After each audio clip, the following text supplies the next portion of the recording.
Hey guys, welcome back. In today's video, I will be showing you guys some of my new slimes in my slime shop. If you want to check out my slime shop, it is linked down below in the description. This slime is called Cookies and Cream Ice Cream. It is a really nice cloud cream, and it has black glitter in it that make it really nice, and I think this one is my favorite.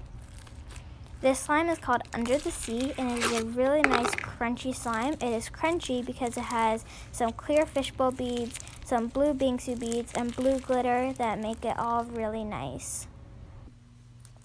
This one is called Pink Glam. You might have seen this one before because I have posted it. And this one is in my slime shop. All of these slimes are in my slime shop actually. And this one is nice because it has clear slushy beads, some pink fishbowl beads, and pink glitter that make it all really nice. Comment down below which one is your favorite. Thank you guys so much for watching. If you want to check my slime shop out, like I said earlier, it is in the description. See you guys next time. Bye!